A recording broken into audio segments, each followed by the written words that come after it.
happy to see everyone here this morning.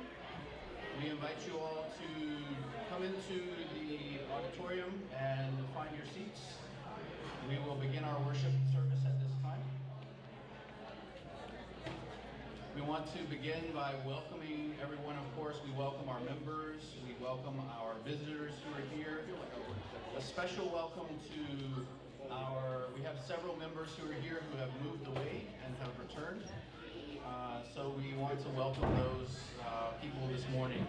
And a warm welcome to all of those who are joining us here on our YouTube stream this morning. We're going to begin with our welcome scripture this morning. If you would like to join me, grab a Bible and turn to Psalms chapter 145, or Psalm number 145. We're going to begin with that psalm this morning as we prepare for our worship service today. Psalm 145 says, "I will exalt you, my God, the King. I will praise your name forever and ever. Every day I will praise you and extol your name forever and ever. Great is the Lord and most worthy of praise. His greatness no one can fathom. One generation will commend your works to another. They will tell of your mighty acts. They will speak of the glorious splendor of your majesty and will meditate on your wonderful works. They will tell of the power of your awesome works, and I will proclaim your great deeds. They will deliberate and they will celebrate your abundant goodness and joyfully sing of your righteousness. The Lord is gracious and compassionate, slow to anger and rich in love. The Lord is good to all, and his compassion on all he has made. All you have made we will praise you, O Lord. Your saints will extol you. They will tell the glory of your kingdom and speak of your might, so that all men may know of your mighty acts and the glorious splendor of your kingdom. Your kingdom is an everlasting kingdom, and your dominion endures through all generations." Verse 17, "The Lord is righteous in all his ways and loving toward all he has made. The Lord is near to all who call on him, to all who call on him in truth." Let us begin our worship service. If you would stand and join me, we're going to begin our first song that will appear on the screen behind me. Let's praise our Father this morning in worship.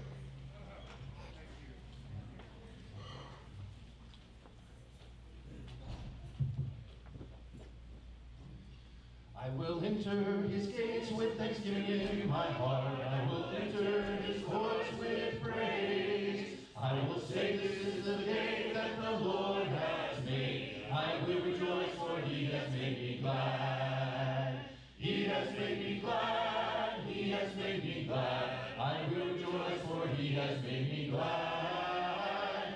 He has made me glad. He has made me glad. I will rejoice, for he has made me glad. I will enter his gates with thanksgiving in my heart. I will enter his courts with praise. I will say, this is the day that the Lord has made. I will rejoice, for he has made me glad.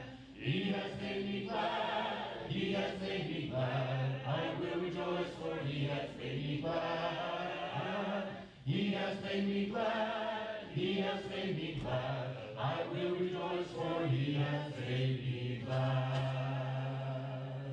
Amen. If you would be seated, and we're going to sing before our sermon, "There's not a friend like the lowly Jesus, no, not one." There's not a friend like the lowly Jesus, no, not one, no, not one. None else could heal all our soul's diseases, no, not one, no, not one. Jesus knows all about our struggles. He will guide till the day is done. There's not a friend like the lowly Jesus, no, not one, no, not one. No friend like him is so high and holy, no,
morning. Good morning. Thank you, Stephen. I appreciate the songs and the introduction. And that was going to be a recorded introduction, but since he was leading singing, that he went ahead and gave that. And so it was nice to hear those kind words and those words of encouragement. If you haven't gotten a bulletin yet, we have some young men and women who are willing to hand them out if you need one. So just raise your hand, and there we go. We've got some up here. There's also a kids bulletin if you didn't pick one of those up, and this one's only going to be if you're, you have to be under this height to get a kids bulletin. But anyway, there are a number of upcoming events that we want you to know about. Thank you, young men and women, for getting those out. We still have, is there another one? We got one more here. I can give you mine. I think Julie, oh, there we go. All right, perfect. Yeah, one more for,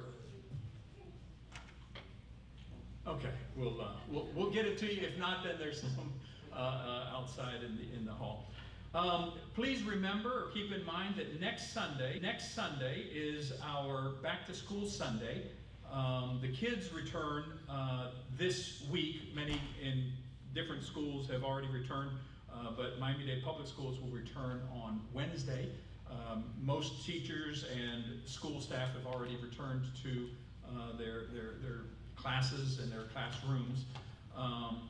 Our back to school Sunday will be next Sunday. In the morning we'll have a bilingual assembly, and we'll recognize those students who are beginning their school careers or making significant transitions in their school careers. And then in the evening, we'll have a spaghetti dinner at 6 o'clock, and then we'll have an activity until 7:30. So we invite all of you to make sure you put it on the calendar and do your best to participate in that. I think it'll be a good time for all of our families. When we lived in Argentina, our first ministry was in a small town called Bursaco. It was a rural area on the outskirts of Buenos Aires. And one of my tasks when I arrived was to make the weekly bus and train ride into the city to exchange checks. Back in those days, we didn't have the facility of debit cards and things like that.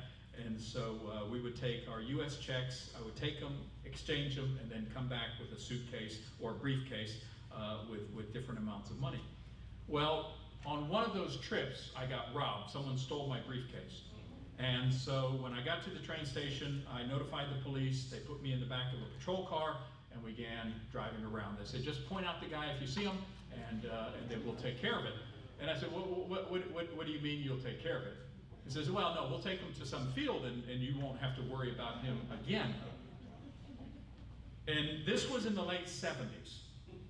And, well, no, the early 80s, yeah. And the military were still in control. And this was a very strict, pornography was illegal. It didn't exist because it was illegal. And the military state had a way of shutting down any dissenters. And I was thinking about it. I thought, I could just point out, that one. And then that would be it. And they would serve as the judge, jury, and in some cases, the executioner. And it kind of dawned on me that when you have a system like that, any type, any number of abuses could occur. And there is story after story after story of individuals that have been incarcerated and some even executed. And then now that we have the advantage of DNA testing, we realize, oh, wait a second, it wasn't them. Well, the background, that's kind of the background of our commandment, the 9th commandment we have in our series of the 10 Commandments, commandment number 9. You must not testify falsely against your neighbor, or